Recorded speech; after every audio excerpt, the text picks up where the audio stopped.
sera son domaine. L'enfant ne dit pas une parole. Tristement, elle observe. Un seul mot résonne à nouveau dans sa petite tête. Dénonciation. Au fil des semaines, la fillette s'habitue à sa nouvelle vie. Madame Val se sert de l'enfant comme d'une bonne. Elle doit cirer les chaussures, raccommoder. L'enfant aurait eu cette famille. Il avait recueilli uniquement pour l'argent de ses pauvres parents. Mais grand-père considère Anouchka comme sa petite fille. Elle l'accompagne dans toutes les tâches. Le vieillard cadichon et lui donne une poignée de foin. Dans cette ferme, le vieil homme enseigne beaucoup de choses à l'enfant qui dévore tout. Elle dévore les fruits, la lumière, la tendresse, la liberté, la gaieté et même le chant. Grand passionné de géographie, grand-père prend plaisir à délicatement, il ouvre le couvercle, qui laisse apparaître un cadran avec une aiguille qui bouge sans cesse. On dirait qu'elle est folle. Avec une patience d'ange, comme le ferait le vieil instituteur, il explique à l'enfant le fonctionnement de la boussole. Tiens, je te la donne en souvenir de moi.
La lune rousse brille de tous ses éclats dans un ciel piqué d'étoiles.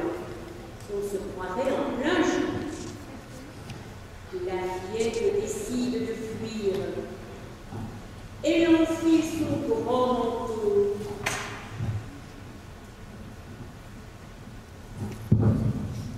Et son bonnet de laine. Elle chausse ses bottines et attrape son vieux sac en toile, dans lequel elle dépose des croutons de pain, un peu de lard, du fromage et quelques pommes. Elle sort sur la pointe des pieds et s'enfuit. Elle court, elle galope, elle se retourne sans cesse. Elle entend des bruits, elle voit des ombres. Son cœur bat la chamade et l'angoisse monte et envahit tout son être. Elle continue sa course jusqu'au vieux pont où elle s'arrête pour reprendre haleine. Ouf! Elle ne voit plus la maison des Val. Le village a disparu. L'endroit oreilles paisibles. Le doux murmure du ruisseau la rassure. Le chant matinal des oiseaux la berce. Anouchka s'endort. Le soleil fait sa grimpette habituelle dans le ciel. Ses premiers rayons ouvrent la corolle des fleurs sauvages. Un papillon s'est posé sous la fumousse de la piette. Il agite ses ailes fragiles et semble dire « Réveille-toi, petite, il est temps de partir. » Anouchka épaule sa musette. Mais quel chemin va-t-elle choisir? Son insouciance enfantine, elle va découvrir une nouvelle vie, celle de la forêt. Chemin faisant, elle observe tout ce qui l'entoure, tout ce qui bouge. Elle admire le vol gracieux des oiseaux dans la clairière et le va-et-vient d'un écureuil qui pense déjà à sa provision.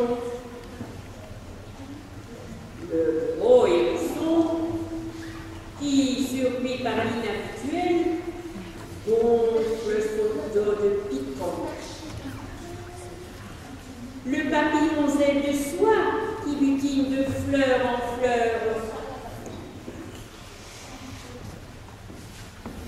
Les heures s'égrènent à toute allure. La journée s'achève. À l'horizon, le soleil rougeoyant regagne déjà ses appartements. Sur les grands arbres plane une quiétude vespérale, troublée parfois par le hou d'un hibou qui veille.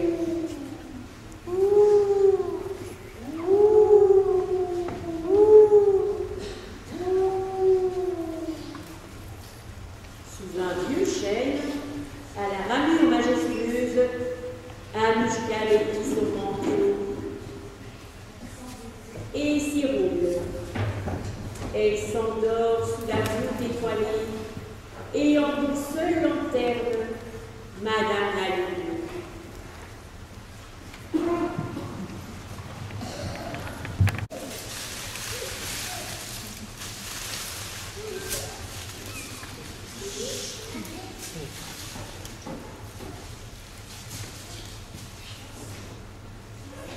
Anouchka est très fatiguée.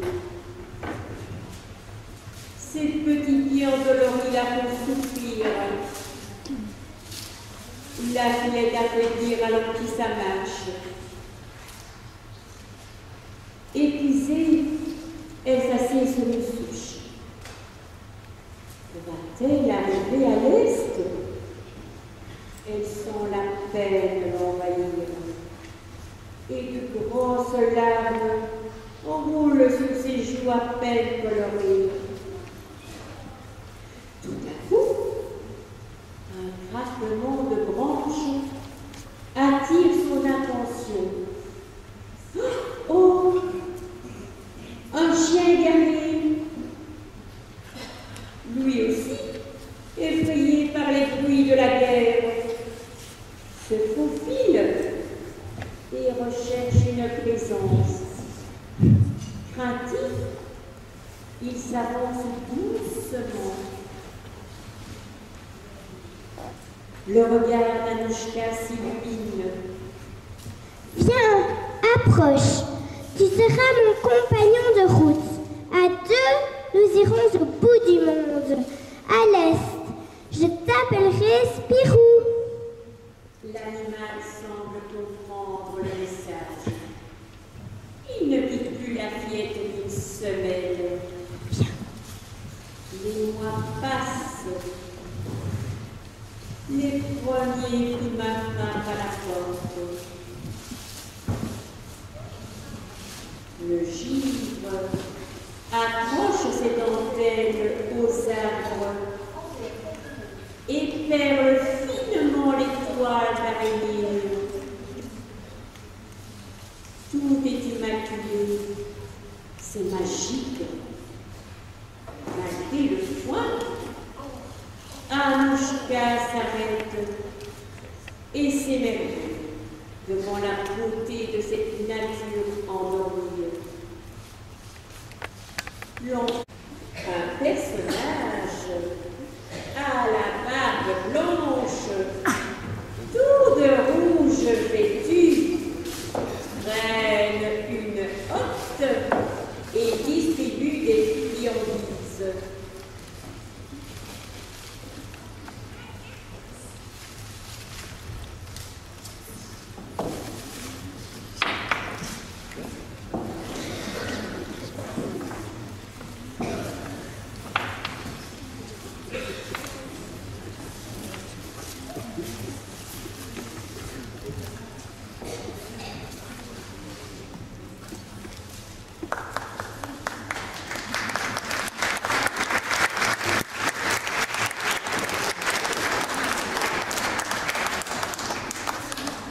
À côté de l'église, un grand sapin se dresse avec majesté. Des enfants y approchent des boules argentées.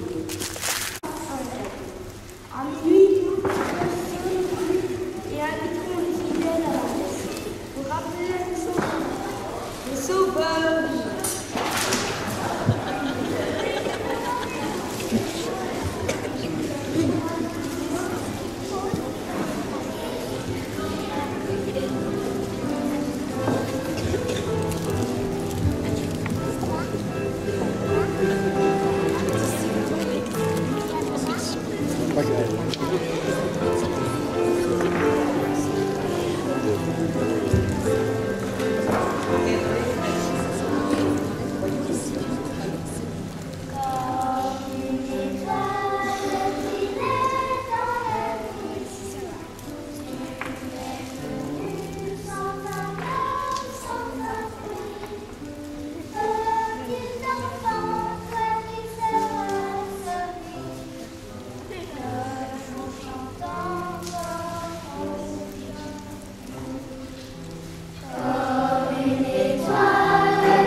La fillette s'assied au pied de la fontaine pour patienter. Par une fenêtre toute proche, éclaboussée de lumière, elle aperçoit tout un petit monde qui fait la fête. Le temps s'étire. Il est presque minuit. Les cloches sonnent à toutes volées. La place s'anime.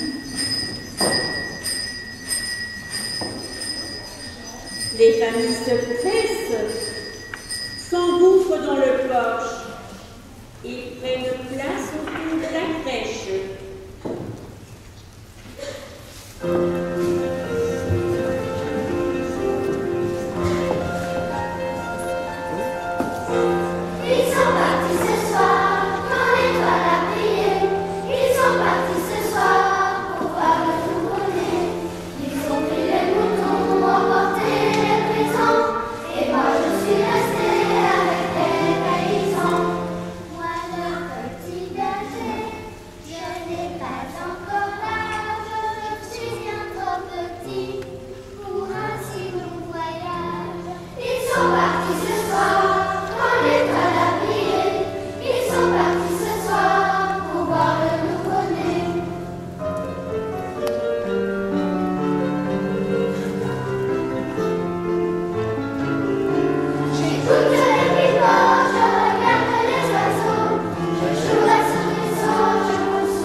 Dans les bras, Marie tient un enfant à peine emmailloté.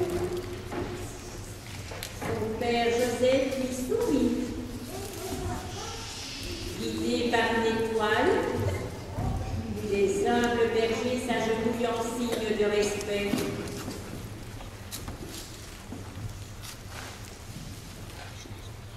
Des chants de joie s'élèvent. Un regard s'est posé sur la pelouse pâle d'Anouchka. Pendant un long moment, il observe sa maigreur. Il dévisage l'enfant de la tête aux pieds. Puis, une main tapote sur son épaule. Une voix interpelle la fillette. Comment t'appelles-tu, petite? Je m'appelle Anouchka. Mon papa et ma maman sont prisonniers. Les soldats les ont emmenés. Je cherche l'Est pour les revoir et les serrer contre mon cœur. L'homme s'étonne. Tout son être frissonne. Il secoue sa compagne et s'écrie. Regarde, c'est notre petite Nouchka. Des larmes de joie perdent le seuil de toutes les paupières. Tous les trois s'embrassent, ils ne forment plus qu'un. La famille est à nouveau réunie. À Noël, tout est miracle et féerie. À Noël, fais aux gens de bonne volonté.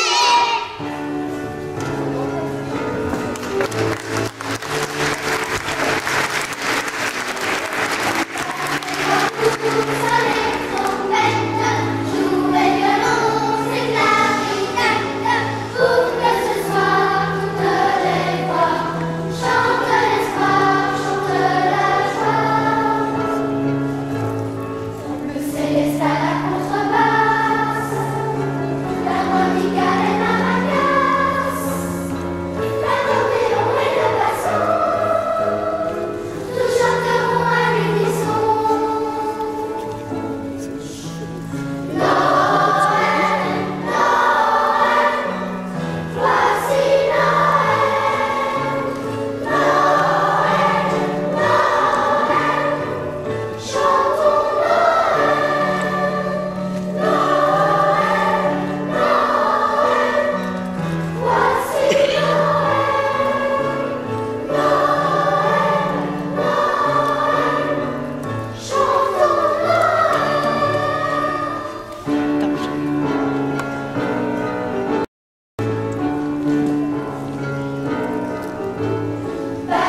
Mais nous allons écouter les instruments tous toute notre histoire. Ils vont nous interpréter Pierre et le loup. C'est une autre